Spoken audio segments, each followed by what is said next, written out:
Lord William Bentinck 1835 সালে 7ই March মেকলের প্রতিবেদন আইনে পরিণত করেন। এটা একটা কোশ্চেন। তারপরে হচ্ছে উডের ডেসপ্যাচকে ভারতের পাশ্চাত্য শিক্ষার বিস্তারের ম্যাগনা কার্টা বলা হয়। ঠিক আছে, উডের ডেসপ্যাচকে ভারতের পাশ্চাত্য শিক্ষা ব্যবস্থা ম্যাগনা কার্টা বলা হয়, যেটা তোমরা মাধ্যমিক লেভেলে পড়েছো আর কি, যে উডের ডেসপ্যাচ আমরাও পড়েছি। তো যাই হোক, এই হচ্ছে ইতিহাস থেকে প্রশ্ন আর ভূগোল থেকে তোমাদের সাথে কিছু কোশ্চেন শেয়ার করলাম আমার নোট খাতা থেকে। আর আমি এরকম টাইপের এখন থেকে ভিডিও করবো ভেবেছি, যে তোমাদের সাথে সত্যি মানুষকে ভালোবাসার চেয়ে পশু পাখির ভালোবাসা, পশু পাখিকে ভালোবাসা অনেক ভালো। তারা অন্ততপক্ষে তোমার সাথ দেবে। দেখো আমি পেয়ে গেছি। তো চলো, ফার্স্ট কোশ্চেন হচ্ছে ভূগোলের। পশ্চিমবঙ্গের সর্বোচ্চ সিংহের নাম কি? সান্দাকফু। আর উচ্চতা। শুভ সকাল বন্ধুরা, তোমরা সবাই কেমন আছো? আশা করছি সবাই খুব ভালো আছো। বৃষ্টি ভেজা সকালে তোমাদের সকলকে জানাই আমার তরফ থেকে অনেক অনেক ভালোবাসা। তো সবার পড়াশোনা কেমন চলছে? আর সকাল সকাল ঘুম থেকে উঠেই দেখছি বৃষ্টি পড়ছে, এমনকি আজকে সারাদিনই বৃষ্টি পড়ছে। এখন রাত্রিবেলায় আমি ভিডিও এডিট করতে বসেছি, এখনও কিন্তু রাত্রিবেলাতেও বৃষ্টি পড়ছে। তারপর দেখো বইয়ের টেবিলটা গুছিয়ে আমি আজকে পড়তে বসেছি, আর আজকে হচ্ছে ভূগোলটা পড়ছি। আর এদিকে একটু চা খেয়ে নিচ্ছি, চা আর বিস্কুট। আর তারপরে ভূগোল থেকে কিছু এমসিকিউ কোশ্চেন আজকে তোমাদের সাথে শেয়ার করেছি, সাথে ইতিহাস থেকেও। আর আমার যে মানে খাতাটা আছে, নোটের খাতা, তোমরা অনেকেই বলেছো যে আমি যে খাতায় নোটটা করি সেই নোটগুলো শেয়ার করতে। তো সেজন্য আমি বেশ কিছু এমসিকিউ তোমাদের সাথে এই ভিডিওতে শেয়ার করেছি। এবার থেকে কিন্তু এরকমই ভিডিও আমি তোমাদের সাথে শেয়ার করব, যে বেশ কিছু আমার নোটস থেকে তোমাদের সাথে ইম্পর্টেন্ট এমসিকিউ শেয়ার করব। তরাই শব্দের অর্থ হচ্ছে স্যাঁতসেঁতে জলাভূমি। তিস্তার পশ্চিম দিকে তরাই অবস্থিত, তিস্তার পশ্চিম দিকে অবস্থিত। তিস্তার পূর্ব দিকে হচ্ছে দুয়ার বা ডুয়ার্স অবস্থিত। তিস্তার পূর্ব দিকে দুয়ার বা ডুয়ার্স অবস্থিত। ডুয়ার্স ভুটান হিমালয়ের প্রবেশদ্বার। ভুটান হিমালয়ের প্রবেশদ্বারকে দুয়ার। ভুটান হিমালয়ের প্রবেশদ্বারকে দুয়ার। শিলিগুড়ি থেকে গঙ্গা নদীর উত্তর তীর পর্যন্ত বিস্তৃত। তরাই ও শব্দের অর্থ হচ্ছে স্যাঁতসেঁতে জলাভূমি। এই তিস্তার পশ্চিম দিকে হচ্ছে তরাই অবস্থিত এবং তিস্তার পূর্ব দিকে হচ্ছে দুয়ার বা ডুয়ার্স অবস্থিত। ডুয়ার্স হচ্ছে ভুটান হিমালয়ের প্রবেশদ্বার। ডুয়ার্স হচ্ছে ভুটান হিমালয়ের প্রবেশদ্বার। আচ্ছা, তোমরা আমাকে বলো যে তোমাদের কি WBSSC গ্রুপ সি এবং গ্রুপ ডি এর জন্য সমস্ত সিলেবাস কমপ্লিট হয়ে গেছে? আমি তো সেই কবে থেকে প্রিপারেশান নিয়েই যাচ্ছি, যে এখন পড়ছি আমি। তো আমার তো সিলেবাস আমি কমপ্লিট করতেই পারছি না। আসলে কি বলো তো, অনেক পড়া আছে যেগুলো আমি মানে বুঝতে পারছি না যে কোনটা ভয় লেগে গেছিলো। এই যে কি কি হয়েছে, আমার ভয় লেগে গেছিলো। চল চল করে চল। তো এটাই হচ্ছে ব্যাপার, যে আমি বুঝতে পারছি না যে কোনটা করবো না কোনটা করবো। মানে সিলেবাস তো প্রচুর আছে, তোমরা জানোই যারা WBSSC group C group D এর জন্য প্রিপারেশন নিচ্ছ। এই দেখো, এটা কে? ওরা দুজন ছাদে খেলছে। ভালোই ভালো ভালো, খেল খেল খেল খেল খেল তোরা খেল তোরা খেল। তোমরা আমাকে অনেকে জিজ্ঞাসা করেছো যে আমি এই পরীক্ষার জন্য কতদিন ধরে প্রিপারেশন নিচ্ছি। মানে এই পরীক্ষা করবো না, মানে এই যে এক্সামের জন্য কতদিন থেকে আমি প্রিপারেশন নিচ্ছি। তো আমি বলি যে আমি হাঁটছি, আর আমার সাথে সাথে এই যে দেখো এদের মজাটা জাস্ট দেখো। কিরে, আমি যেখানে যেখানে যাবো সেখানে সেখানে ওই যে হেঁটে যাচ্ছে। তো যাই হোক, আমি কিন্তু প্রিপারেশান নিচ্ছি মাত্র 4 মাস থেকে। তো এর আগে মানে সেরকমভাবে প্রিপারেশান নিইনি। তো এই হচ্ছে ব্যাপার। তো আমি হাঁটছি, ওরাও আমার সাথে হাঁটছে। ভালো ভালো ভালো। এই যে সত্যি মানুষকে ভালোবাসার চেয়ে পশু পাখির ভালোবাসা, পশু পাখিকে ভালোবাসা অনেক ভালো। তারা অন্ততপক্ষে তোমার সাথ দেবে। দেখো আমি, আমার তো সত্যিই হাসি লাগছে। দেখো আমি হাসছি, ও মানে হাঁটছে। আমি হাসছি না, আমি হাঁটছি, ওরাও হাঁটছে। কিছু বলতে চাস তোরা? কিছু বলতে চাস? কিছু বলবি? লুকিয়ে পড়লো। তুই কিছু বলবি? কিছু বলবি? তো চলো, এখন আমি একটু ছাদে এসেছিলাম, মানে ওয়েদারটা খুব সুন্দর লাগছে। তো এখন আমি একটু নিচে গিয়ে একটু খাওয়া দাওয়া করতে হবে, একটু পড়তে বসতে হবে। তো চলো, এখন আমি যে নিচে যাব, ওরাও আমি জানি আমার পেছন পেছন চলে আসবে। দেখো এই যে বললাম, আমি নিচে আসলে ওরাও আসবে। আসতে হবে না তোদের। এই যে যা যা, তোদের ঘরে চলে যা যা যা। কি রে, কি কি কি ঢুকে পড়বে। আমি যদি এদিকে গার্ড না করি, স্রুত করে ঢুকে পড়বে। যাও যাও যাও যাও যাও যাও যাও যাও, পড়ে পড়ে পড়ে পড়ে পড়ে। এই যে এখন চলো পড়তে বসি।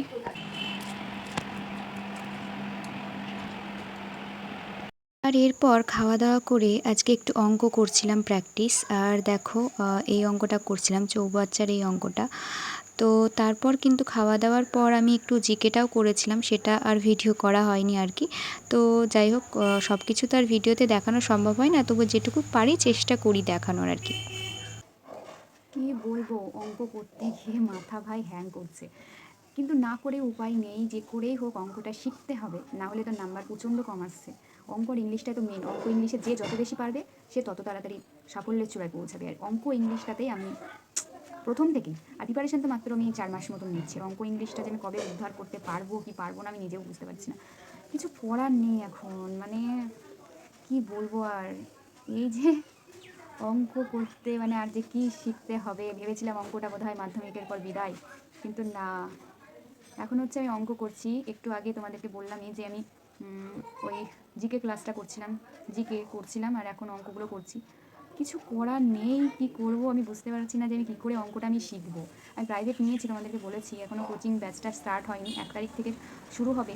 এবার দেখা যাক ওখানে শিখতে পারবো কি পারবো না আমি নিজেও জানি না। স্যার কিন্তু যথেষ্ট ভালো পড়ান, কিন্তু স্যার পড়ালে কী হবে, নিজের মেমোরিতে ধরে রাখার ক্ষমতাটা নিজেকেই জানতে হবে, তাই না?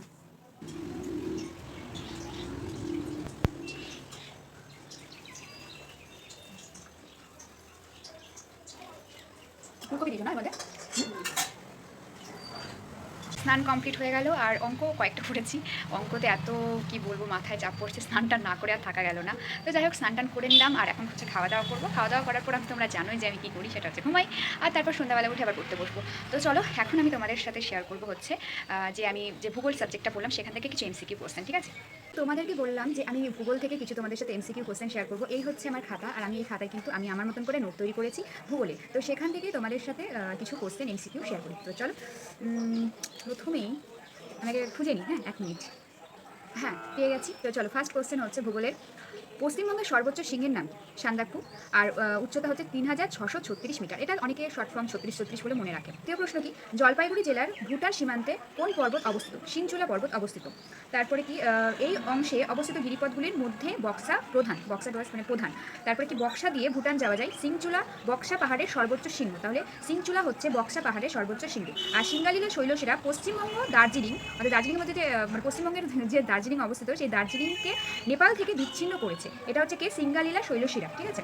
তারপরে কি, নেক্সট হচ্ছে, একটু ওয়েট করো আমি বলছি।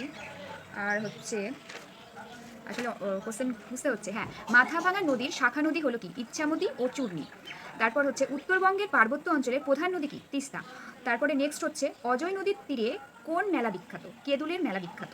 তিস্তা নদীর বাম তীরে আর্দ্রভূমিকে কি বলে? ডুয়ার্স বলে। আর তারপরে হচ্ছে, তিস্তা নদীর ডান তীরে কি অবস্থিত? তরাই অঞ্চল অবস্থিত। তারপরে এটা একটা হলো। আর বাঁকুড়া জেলার প্রধান নদী হচ্ছে দামোদর। আর তোমরা অবশ্যই আমাকে জানিও যে দুঃখের নদী কাকে বলা হয়, এটা তোমরা যদি জেনে থাকো অবশ্যই জানিও, এটা তোমাদের জন্য একটা কোশ্চেন থাকলো। আর হচ্ছে, ধান উৎপাদনে ভারত কততম? ভারত হচ্ছে দ্বিতীয়তম, সরি, ধান উৎপাদনে ভারত দ্বিতীয়তম, ঠিক আছে? আর ধান উৎপাদনে ভারতের মধ্যে পশ্চিমবঙ্গ কিন্তু হচ্ছে প্রধান, মানে প্রথম। আর তারপরে হলো, পাট উৎপাদনে পশ্চিমবঙ্গ হচ্ছে ভারতের মধ্যে প্রথম। এই একটা কোশ্চেন হলো। আর কোশ্চেন হচ্ছে,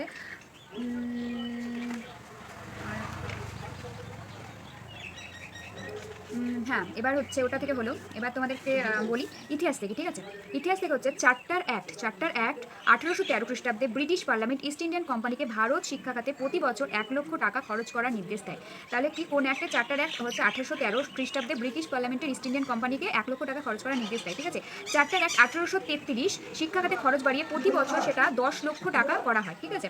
তারপর আরেকটা বলছে, লর্ড উইলিয়াম বেন্টিং 1835 সালে 7ই মার্চ মেকলের প্রতিবেদন আইনে পরিণত করেন। এটা একটা কোশ্চেন। তারপরে হচ্ছে, উডের ডেসপ্যাচকে ভারতের পাশ্চাত্য শিক্ষার বিস্তারের ম্যাগনা কার্টা বলা হয়, ঠিক আছে? উডের ডেসপ্যাচকে ভারতের পাশ্চাত্য শিক্ষা ব্যবস্থা ম্যাগনা কার্টা বলা হয়, যেটা তোমরা মাধ্যমিক লেভেলে পড়েছো আর কি, যে উডের ডেসপ্যাচ আমরাও পড়েছি। তো যাই হোক, এই হচ্ছে ইতিহাস থেকে প্রশ্ন আর ভূগোল থেকে তোমাদের সাথে কিছু কোশ্চেন শেয়ার করলাম আমার নোট খাতা থেকে। আর আমি এরকম টাইপের এখন থেকে ভিডিও করবো ভেবেছি, যে তোমাদের সাথে কিছু কিছু এমনিতেও শেয়ার করি, তো আর একটু বেশি বেশি করে শেয়ার করবো এমসিকিউ কোশ্চেন। আর তারপরে হচ্ছে, আমি কিন্তু 1 তারিখ থেকে হচ্ছে 1 তারিখে একটু পর থেকে ভিডিওটা শুরু করতে সময় লাগবে। তো তারপরে তোমাদেরকে বিষয়বস্তু সহ কিছু কিছু এমসিকিউ প্রশ্ন আলোচনা করবো। সেখানে একটা মানে তোমরা উপকার পাবে আশা করছি, মানে এই সমস্ত কোশ্চেন এবং নোটস পেয়ে। তো চলো, আজকেকার মতন ভিডিওটা এখানে শেষ করছি। সবাই ভালো থেকো, সুস্থ থেকো, আর অবশ্যই মন দিয়ে ভালো করে পড়াশোনা করো। আর আজকেকার মতো ভিডিওটা এখানে শেষ করলাম, টাটা।